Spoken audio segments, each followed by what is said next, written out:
The train hisses into the station like a snake warning her not to step off. Ruth steps down anyway, one gloved hand on the brass rail, the other clutching a worn leather satchel that holds everything she owns.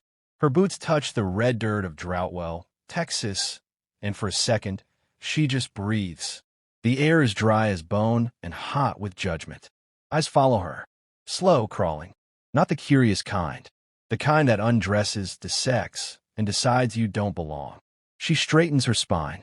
The station platform is bare bones, a splintered bench, a crooked post with a sun-bleached clock, and a tired white woman with 3 children clinging to her skirt like barnacles. They stare at Ruth like she's walked out a storybook their pastor warned them not to read. She's used to it. Ruth Johnson, 26, colored, born free, but never allowed to forget it. In Charleston, she'd worked as a seamstress, stitching beauty into gowns she'd never be allowed to wear. But war widowed her young, and whispers of Droughtwell, a town out west where men outnumbered women 10-1, reached her ears like a promise. One mail-order letter from a Mr. Franklin Cooper sealed it. He wrote with charm and manners. Said he had a house and land. Said he wanted a good woman to help raise his 5 children. God-fearing, he wrote. Kind-hearted, Ruth replied, sent a photo. He never sent one back. Still, she came. The town is barely a breath on the map. Flat fields, bleached grass, and clapboard houses squatting under the sun like secrets waiting to be uncovered. A church steeple leans like it's tired of praying. And at the far end of the station, 3 sheriff's deputies laugh too loudly, spitting tobacco and glancing her way like they've already decided she's trouble. No sign of Franklin Cooper. She waits an hour, then 2. A dusty wind kicks up, tangling her skirt and whistling through the empty streets. No man comes to claim her. But just as the sun tilts westward, a boy with gap teeth and dusty overalls trots up. Can't be older than 10. You Miss Johnson? She nods. He jerks a thumb over his shoulder. Daddy's gone. House still there, though. Kid's been waiting. Gone? Before she can ask, he's running off. Not toward her. Away. Like he dropped a burden and doesn't plan on carrying it again. The platform empties. She's alone now. No husband. No explanation. Just that name still ringing in her head. Franklin Cooper and 5 children waiting on the edge of town. Ruth picks up her bag, turns toward the road. Every step feels heavier than the last. Behind lace curtains, pale faces watch. In front of her, 5 lives she's never met are waiting for something they never dared hope for. A mother, and something about the way this town breathes. It feels like it might spit her out before it swallows her whole. But Ruth doesn't flinch. Not yet. The Cooper house is barely standing. Wood warped from neglect. Porch swing hanging crooked on one chain. A dry well out front, covered in weeds and buzzing flies. And inside, 5 pairs of eyes watching Ruth like she might vanish if they blink. The oldest, a girl no older than 12, steps forward. Red curls knotted, freckles sun-faded. She holds a toddler on one hip and glares with the weight of someone twice her age. You're not white. It isn't a question. Ruth meets her eyes. No, I'm not. The girl's jaw twitches, but she doesn't run. She just nods, barely, then shifts the baby and says, "We got no food." Ruth exhales slowly. "Where's your father?" The girl doesn't answer. None of them do. Inside, the house smells like old ash and sour milk. Ruth finds a Bible with pages torn, a wedding photo with a man's face scratched out, and a rocking chair still creaking though no one's in it. The pantry holds half a sack of flour and 2 jars of beans. He didn't just leave. He abandoned them. Night falls with no lantern oil left. Ruth tucks the children into dusty beds and lies awake on the floor. Every creak in the boards feels like a whisper. Every gust of wind, a warning. The next morning, she walks into town. The general store hushes when she enters. Conversations cut off mid-sentence. A bell chimes overhead, but no one greets her. The storekeeper, a squat man with a neck like a stump, eyes her slow and hard.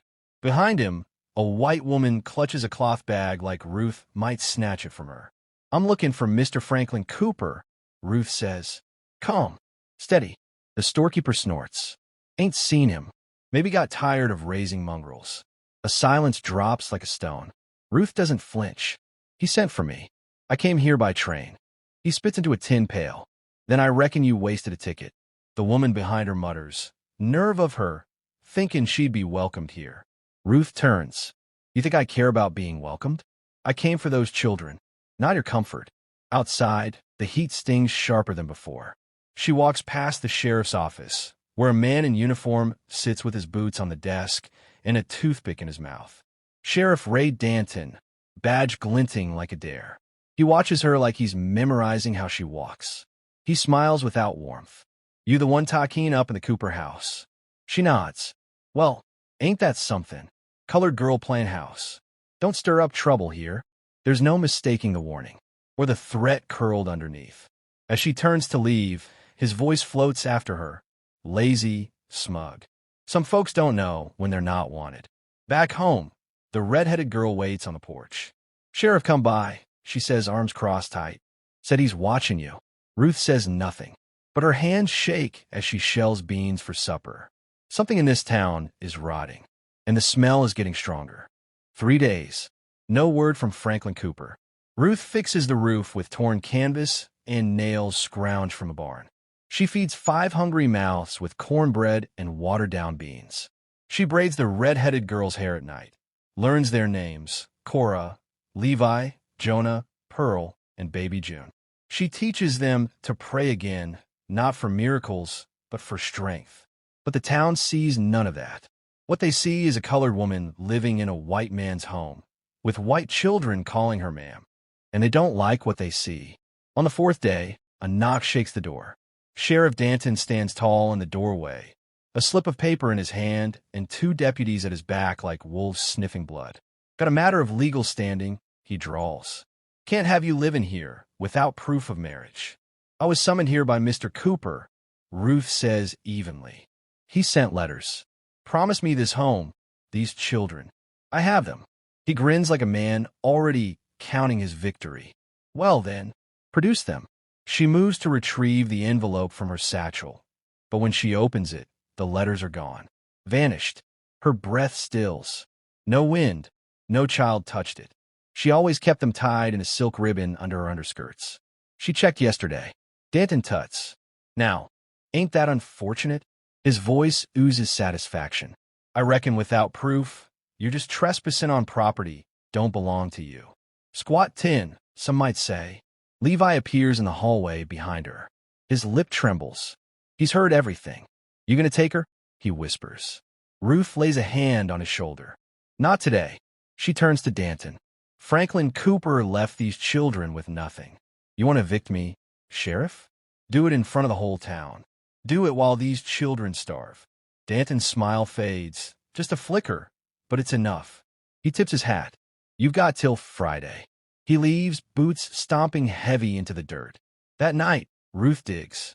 She finds old bills under floorboards, one addressed to Ray Danton. Land lease on Cooper property. Another marked paid in full. There's handwriting she doesn't recognize. Sloppy. Confident. The name signed? Franklin Cooper. But the signature's off. She takes the note to Miss Waverly, the schoolteacher, a wiry spinster who watches everything and speaks little. Ruth expects a cold shoulder. She gets tea and a magnifying glass. These aren't from the same hand, Miss Waverly says. This one's forged. Ruth swallows. You can tell the town that. Miss Waverly hesitates. They won't listen to me, but they will listen if you find Cooper. Dead or alive? Miss Waverly's eyes sharpen. Alive will be better. Next day, Ruth walks 2 miles to the lumber yard where Cooper used to work. You just missed him, says a laborer, spitting tobacco. Left town here 2 weeks back. Heard he was running from debts. Sheriff paid him a visit day before he vanished. That night, Ruth lays the pieces out her mind. Franklin was deep in debt. The sheriff holds the deed to the land. The letters are gone, and now she's the one being pushed out. She looks at the children. Levi reading aloud to Pearl, Jonah feeding baby June, and knows this was never about squatting. This was about erasure, about keeping her out. The injustice is no longer subtle. It's a storm, and it's gathering speed. And Ruth Johnson, she's not running from it. She's standing in it. Friday comes like a funeral bell. The sky hangs heavy, clouds bruising with storm. Ruth dresses in her best. Blue calico, mended twice, sleeves starched crisp. She braids her hair tight and pins a brooch at her collar. Her mother's cross, small but defiant. The children watch from the porch, silent, eyes wide. She walks into town with a calm that doesn't feel like hers. But she wears it anyway, like armor. Sheriff Danton is already there. He waits in front of the general store, hands on his belt, crowd gathered like he planned the spectacle. Word spread. A colored woman refusing to leave a white man's home? The town's mouth waters for a reckoning. Well now, Danton says loud and slow, didn't expect you'd show. Thought you'd have the sense to vanish. I said I'd be here, Ruth replies. He holds up a folded paper. Eviction order. Witnessed and signed. Ain't no one gonna stop me from enforcing the law. The crowd shifts, some smug, others uneasy. Miss Waverly stands at the edge, arms crossed, tight-lipped. The storekeeper chuckles behind a crate of peaches. And if I refuse? Ruth asks. Danton steps forward, breath reeking of coffee and rot. Then I drag you off Cooper's land myself. You and your half-thieves of children. That what you want? She doesn't flinch. You sure you want to do that, Sheriff? He laughs. What? You got a preacher in your pocket. A higher power. I've got truth. Danton sneers. Truth don't mean squat when you got no proof. Ruth lifts a folded sheet of parchment from her satchel. Letter of contract, she says. Signed by Franklin Cooper. Witnessed by Miss Waverly. The teacher steps forward, quiet but clear. I saw him write it. Saw her mail it. That's her copy. Murmurs ripple. Danton's jaw twitches. Forgery, he barks. You could have made that yourself. Ruth smiles faintly. That's what I thought you'd say. She lifts a second envelope, sealed, yellowed. This one came in yesterday's mail. Postmarked from Kansas. Forwarded from the lumberyard. She opens it. Franklin Cooper's confession. In his own hand. She reads, voice steady. I took the money and ran. Sheriff Danton offered me cash for the land. Said a colored woman wouldn't last in drought well long. I left the kids because I knew she'd do better by them than I ever could. I'm sorry, Miss Ruth. I truly am. The street falls silent. Danton's face drains of color. You're lying, he hisses. Miss Waverly takes the letter. Handwriting matches his employment forms at the schoolhouse. I can verify it. The storekeeper mutters, well, hell. Someone else says, she's telling the truth. Then Levi steps forward from the edge of the crowd, holding a torn corner of a letter Ruth thought she'd lost. I found this in the sheriff's coat. He tried to burn it. Danton spins. Boy, shut your dam. But it's too late. The wind shifts. Justice takes form in whispers and stares. A man in a dusty overcoat steps out of the post office. Mr. Hale, the town clerk. I've heard enough. Sheriff Danton, I believe you've committed fraud. Land theft. Tampering with mail. Danton backs away, teeth bared. You're siding with her? Hale's voice is ice. I'm siding with law. The deputies, silent until now, exchange glances. Then they step forward and take Danton's gun. His face twists, rage folding into disbelief. This ain't over, he growls. But it is. Ruth stands tall. Yes, it is. The sky finally breaks. Rain falling, gentle and cold, washing the dust off the town. And the lies, too. The rain falls harder. Sheriff Danton stands soaked in the street, blinking through disbelief as his badge weighs heavier on his chest than ever before. The townsfolk step back, giving him space like he's become something contagious. Something shameful. He still tries. This is slander, he yells, voice rising. That letter don't prove nothing. Ain't no law says I can't make a deal for land. Cooper was drunk half his life. Could believe his word. You knew Franklin left those children, Ruth says, her voice cutting through the storm. You knew he abandoned them and me. And you tried to erase every piece of evidence so you could steal what wasn't yours. You got no proof I touched a thing. Levi steps closer, tiny hands holding the half-burned letter. I saw you take her papers. You said, won't be needing these where she's headed. Laughter ripples through the crowd, but it's cold. Disgusted. Miss Waverly lifts the document high. And Franklin's letter is admissible. Witnessed, signed, postmarked. The boy's testimony only strengthens it. Danton turns on her. You miserable old hag. You always had a soft spot for coloreds. But that word, coloreds, echoes too loudly this time. Faces twist. Even the ones who once muttered about Ruth now mutter something different. About Danton. About what else he might have done. That's when Mr. Hale speaks again. I've notified Judge Thompson in Millridge. He'll be here by morning to seize Danton's property, pending investigation. Fraud, mail tampering, land misappropriation under the Homestead Act. Danton lunges for Ruth. Maybe he thinks he can scare her. Maybe he thinks violence will silence the truth like it always has. But he never makes it. Deputy Callan tackles him from the side, knocking him hard into the mud. You're done, Ray, he says, breath ragged. You embarrassed this town. Used us. Used me. Danton spits blood and rain. You'll regret this. All of you. He looks around, searching for someone, anyone, still on his side. But the crowd is still. Even the storekeeper turns away. It would have ended there. But fate still has one last card to play. From the back of the crowd, a wagon rolls up. A thin man climbs down, hat in hand, shoulders slumped. Franklin Cooper. He limps forward, beard overgrown, eyes rimmed red. He doesn't look like the man from Ruth's photo. He looks like what's left of a man who ran from his own blood. I got no excuses, he says quietly. I left because I was scared. Couldn't feed 5 mouths. Couldn't face her. Sheriff paid me cash for the deed. Said he'd sort the rest. He looks at Ruth. I didn't know what he'd do to you. She stares at him, silent. Not hate in her eyes, just disappointment so deep it echoes.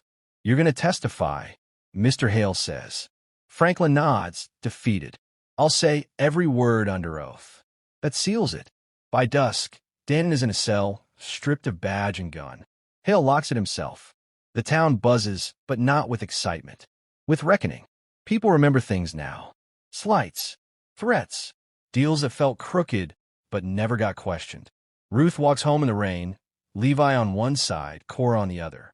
Behind her, the town finally begins to see the rot in its bones. The man who wore the badge, the man who smiled while breaking lives, he's not a lawman anymore. He's a warning, a stain washed clean only by truth. 3 weeks later, Droughtwell is different. The sheriff's office stands dark, padlocked, and empty. A new sign hangs on the door, temporarily closed for investigation, though everyone knows it's permanent. Sheriff Ray Danton sits in a county jail miles away, charged with mail fraud, conspiracy to commit land theft, and obstruction of justice. His name no longer carries fear, only shame. His house was auctioned off last Saturday. The same folks who once nodded politely to his threats now avoid his name like it carries disease. It's strange how quickly power turns to poison when truth touches it. Miss Waverly becomes an unlikely town hero. Her testimony sealed the case, and the respect she earned has lit a quiet fire under other women. They speak more boldly now. They look Ruth in the eye. Even the storekeeper, who once sneered at her kind, stammers out an apology when she steps into his shop with the children. I didn't know how bad it was, he mumbles. You didn't want to know? Ruth replies gently, handing over her list. But you do now. That's something. The land is hers now, legally signed, recorded, and notarized. Mr. Hale made sure of it himself. You've done more for this town than most who were born here, he said as he handed her the deed. I hope we earn the right to keep you. Franklin Cooper vanished again the day after testifying. No one tried to stop him. He left behind a final note, brief, ink smeared. Tell the children I was weak, but she was strong. Let them be like her. The children don't ask for him. They ask if they can plant a garden. They want sunflowers by the porch. Tomatoes, too. Ruth helps them dig the soil, their hands covered in dirt and hope. The land seems to breathe easier now, like it's glad to finally belong to someone who sees it as more than a transaction. One morning, Ruth finds Cora sitting under the willow tree, cradling a hand-stitched doll. The girl's voice is barely a whisper. Are you going to leave too? Ruth kneels beside her. Never. You promise? She takes the girl's face in her hands. I promise, baby. I came looking for a husband, but I found something better. I found you. Cora throws her arms around her, and Ruth holds her tight, eyes stinging. The neighbors slowly start helping. A pie on the porch. Tools left by the fence. Miss Waverly brings books for the children. One evening, a boy named Sam, whose father once spit at Ruth's feet, asks if he can help fix the roof. Why? Ruth asks gently. Pa said we owe you. Sam says. He didn't say it nice, but he said it true. Justice didn't come with sirens. It came slow and heavy and true.